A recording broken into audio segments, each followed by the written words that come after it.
नमस्ते दोस्तों। आज मैं आपको बताऊंगा कि आप दिल्ली में गवर्नमेंट स्कूल जो होते हैं दिल्ली सरकार के, उसमें आप टीचर कैसे बन सकते हैं। तो मैं जैसे आपको बता दूं, मैं आपको अपना इंट्रोडक्शन दूं तो मेरा नाम आशीष है। मैं दिल्ली सरकार में प्राइमरी टीचर हूं। तो बहुत सारे लोगों को यही डाउट होता है कि उनको मतलब पोस्ट पता है और हर चीज़ पता होती है, पर उनको एक प्रोसीजर नहीं पता होता कि हमें पहले क्या करना चाहिए, किस चीज़ में कितना टाइम लगता है। तो वही काफ़ी लोगों को पता भी है, क्योंकि आजकल तो जेबीटी करना, पीआर, ये टीचर बनना काफ़ी आम बात हो चुकी है। पर फिर भी जो नए नए बच्चे जो 12th में होते हैं और जिनको जो अभी अपनी लाइन को कंफर्म कर रहे हैं, लाइन देख रहे हैं कि मैं क्या बनूं बड़ा होके, या जिसको टीचिंग में इंटरेस्ट है पर उसको प्रोसीजर नहीं पता है कि मुझे कैसे बनना है, तो ये वीडियो एक उनके लिए हेल्प करेगी कि उनको लाइफ में क्या क्या चीज़ करनी चाहिए, क्या क्या चीज़ कितने टाइम में होती है, कहाँ आप फॉर्म भर सकते हो, जिससे आप एक गवर्नमेंट स्कूल के टीचर आप बन पाओगे। तो ये मैं स्पेसिफ़िकली प्राइमरी टीचर के लिए बता रहा हूँ, क्योंकि जो मेरा एक्सपीरियंस है, मुझे इस सर्विस में 5 साल हो चुके हैं। तो जो मेरा एक्सपीरियंस रहा है 5 साल का, जैसे मैंने अपनी तैयारी करी थी, तो वो मैं थोड़ा बहुत आपको बता देता हूँ। तो जैसे कि हम बात कर रहे हैं, हम PRT, है ना, तो इसकी फुल फॉर्म ही होती है प्राइमरी टीचर, है ना। तो आप मतलब PRT या फिर असिस्टेंट टीचर प्राइमरी, इसको आजकल असिस्टेंट टीचर प्राइमरी भी बोला जाता है ना। अब सबसे पहले तो आपको जो चीज़ करनी होती है, इसके लिए एक सबसे बेसिक क्वालिफ़िकेशन आपकी होती है 12th में आप पहले आप 12th, जब आपका 12th का रिज़ल्ट आता है तो इसके बाद आपके पास 2 ऑप्शन ये बचते हैं। अगर आपकी परसेंटेज अबव 85 परसेंटेज है तो आपका गवर्नमेंट डाइट्स में आपका एडमिशन हो जाएगा। और अगर आपका इससे कम होती है या तो आप किसी भी प्राइवेट जो यूनिवर्सिटीज़ होती है उनसे भी अपनी ये डाइट या फिर आज भी जेबीटी आप वहाँ से कर सकते हैं। अब आपको ये होगा कि हम कहाँ से फॉर्म भरे जाते हैं।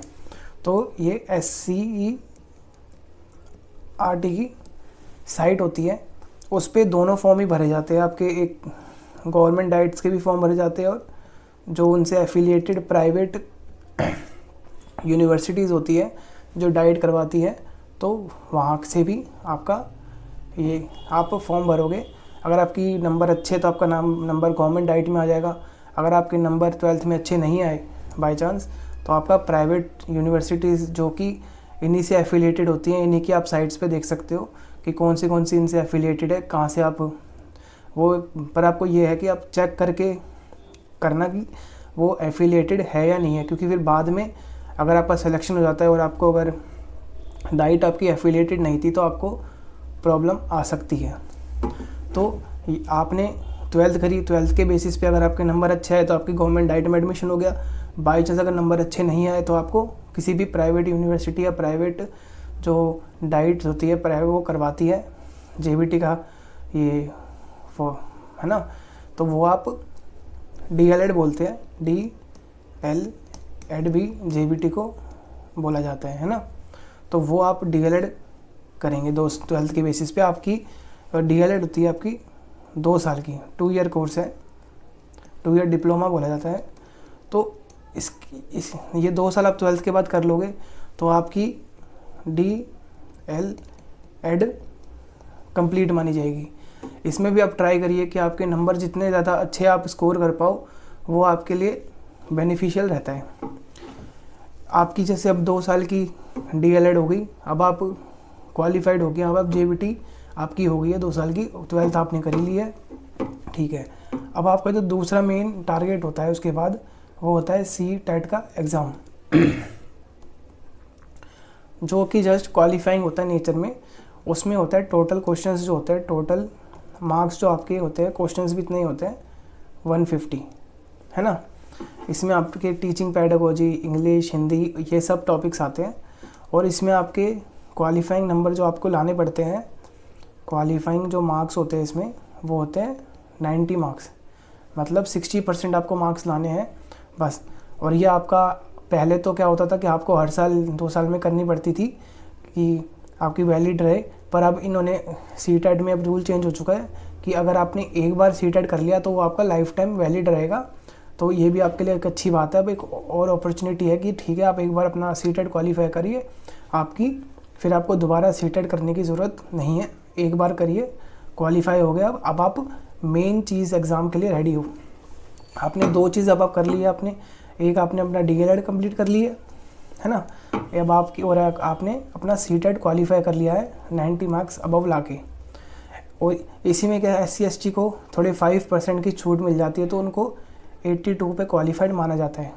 पर आप टारगेट अपना 90 का लेके चलिए, आप थोड़ा सेफ एंड साउंड रहेंगे, आपको 90 अबव ही नंबर लाने हैं, आप ये सोच के चलिए। अब आपकी वहाँ से DLED हो गई, अब आपकी सीटेट क्वालिफाई आप हो चुके हो। अब आपको जो तीसरा मेन टारगेट आता है, ये अब आपकी डिपेंड करती है चीज़ें कि DSSB, आपको पता होगा दिल्ली में जो जितने भी गवर्नमेंट एग्ज़ाम्स होते हैं वो DSSB लेती है। अगर आपको दिल्ली में पोस्टिंग चाहिए तो DSSB का एग्ज़ाम निकलता है, DSSB PRT का।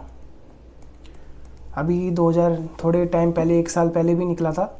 तो वो आपका एग्ज़ाम DSSB PRT के जब भी एग्ज़ाम निकले तो वो भी यही चीज़ मांगते हैं, आपकी एक DLED मांगेंगे, आपको सीटेट क्वालिफाइड मांगेंगे, फिर आप अपना DSSB PRT का एग्ज़ाम फिल कर सकते हैं, जो कि होता है 200 मार्क्स का। 200 मार्क्स में भी ये 2 पार्ट में डिवाइड होता है, 100 का। 100 में आपका सारा आएगा टीचिंग वाला part, teaching aptitude, teaching psychology, ये सब। और बाकी 100 वाले पार्ट में आपकी इंग्लिश, मैथ्स, हिंदी, ये आपकी जनरल अवेयरनेस है ना, और आपकी रीजनिंग, ये सब 20-20 नंबर के आते हैं। और दोनों में ही आपको, अगर आपको अपना पेपर चेक करवाना है तो दोनों में ही आपको 33% लाना अनिवार्य है ना। दोनों में आपको 33% अलग से भी लाने हैं, और फिर ये टोटल बन के टोटल 200 नंबर में से आपकी कट ऑफ बनती है। और जो कि अगर आपका वैसे सेफ स्कोर तो देखिए क्वालिफाइंग मतलब वे कट ऑफ के हिसाब से होता है सिलेक्शन। तो आप जो पिछली बार जैसे कट ऑफ जाती थी, मेरे टाइम में जो गई थी वो 127 गई थी, ठीक है, 200 में से।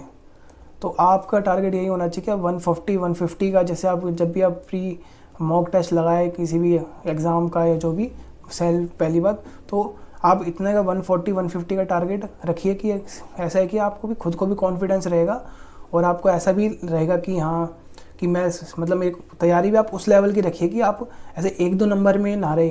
कि जो लोग होते हैं ना पॉइंट से रह जाते हैं, नंबरों से जाते हैं 1-2 नंबर से, तो उनसे पूछिए उनको कितना दुख होता है।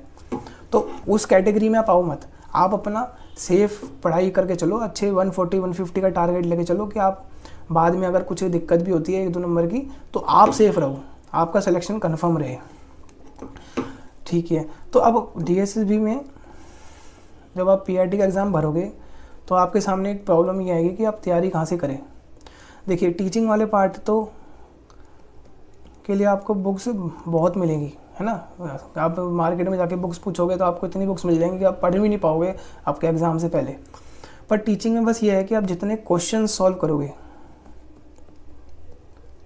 है ना, जितने क्वेश्चंस आप सॉल्व करोगे, जितनी ये मॉक टेस्ट दोगे, उतना आपको चीज़ों में हेल्प मिलेगी।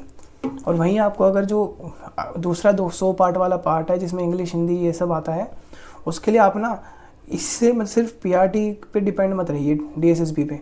उसमें अब अगर आप कोई SSC का एग्ज़ाम देते हैं, उसकी तैयारी करते हैं ना, तो उसकी जो चीज़ें मैथ्स है, उसकी जो इंग्लिश रीजनिंग है, वो भी आप साथ में पढ़ते रहिए और अपना लेवल एक अच्छा रखिए कि आपको उस वाले पार्ट में भी 100 वाले पार्ट में भी आपके अच्छे नंबर आ पाए।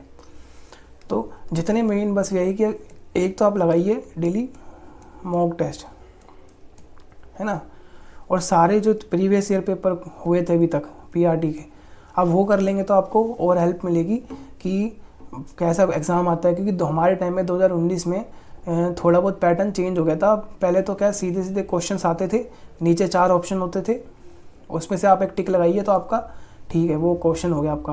पर आजकल क्या हो गया, स्टेटमेंट वाले क्वेश्चन आने लग गए कि इनमें से कौन सी स्टेटमेंट सही है। आपको 4-5 स्टेटमेंट दे देंगे, उसमें से फिर आपको ऑप्शन ये होंगे कि इनमें से ए बी सही है, बी सी सही है, ऐसे वाले। तो वो हो जाता है काफ़ी पेपर टफ, क्योंकि उसमें आपको हर चीज़ की क्लैरिटी होनी चाहिए और हर चीज़ आपको एकदम इन डेप्थ आपने पढ़ी होगी ना, तभी आप चारों में से सही बता पाओगे, 5 क्वेश्चन ऑप्शंस में से कि कौन सा सही है। तो अब एग्ज़ाम हो गया थोड़ा हल्का सा टफ हो गया है।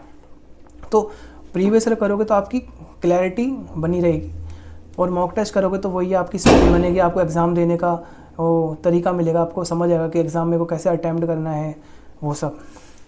और ज़्यादा बुक्स के पीछे मत जाइए, सब बुक्स में सेम बात लिखी है ना, घुमा फिरा कर वो एक ही मुद्दे पे आती है, सब ने कोई अलग बात नहीं कही है, जिसने बात कह दी तो सेम बात ही है, हर किताब में सेम बात लिखी हुई है। जहाँ बस ये मॉक टेस्ट पे ध्यान दीजिए, प्रीवियस ईयर क्वेश्चन पेपर पे ध्यान दीजिए। प्रीवियस ईयर क्वेश्चन में जो आपका क्वेश्चन सही हो गया उसका मुड़ के मत देखिए वापस, क्योंकि जो सही क्वेश्चन है इसका मतलब है कि वो क्वेश्चन आपको आता है, आपको उसका क्लैरिटी है। पर जो आपके क्वेश्चंस गलत हो रहे हैं आप उनको दोबारा देखिए कि आपने कहाँ गलती करी है।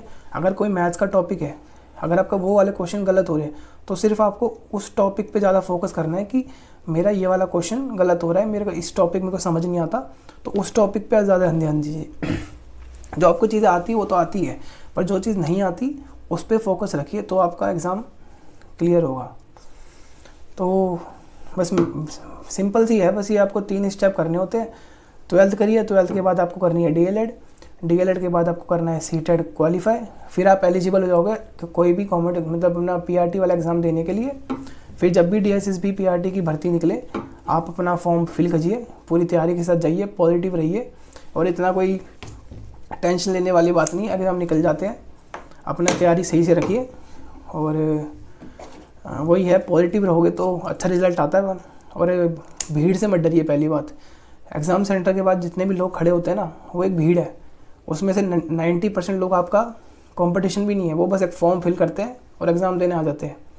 उन्होंने एडमिट कार्ड भी 1-2 दिन पहले में किसी दोस्त ने बता दिया होता है कि भाई एग्ज़ाम का एडमिट कार्ड आएगा तो निकाल ले, वरना वो उस पर भी वो नहीं करते। आपका मेन टारगेट, मेन जो कंपटीशन है वो 10% से होता है, और वो इतना नहीं होता। आप अपना मेहनत पे ध्यान दीजिए, अपने मेहनत पे भरोसा रखिए, सब कुछ ईजी है, कुछ नहीं है ना। चलिए, आई होप आपको थोड़ा बहुत समझ आया होगा कि क्या प्रोसेस होता है DSSB PRT का, और कैसे आप दिल्ली में सरकारी टीचर बन सकते हैं। तो वीडियो अच्छी लगी हो, आपको कुछ समझ आया होगा तो मतलब अप्रिशिएट करिए ना। और वीडियो देखने के लिए थैंक यू। कुछ अगर आपको डाउट हो तो आप कमेंट सेक्शन में पूछ सकते हैं। मेरे को जितनी नॉलेज होगी, जितना मैं आपको बता पाऊँगा बताऊँगा, ज़रूर बताऊँगा। तो बाय, एंड ऐसे ही पढ़ते रहिए, जीवन में आगे बढ़ते रहिए।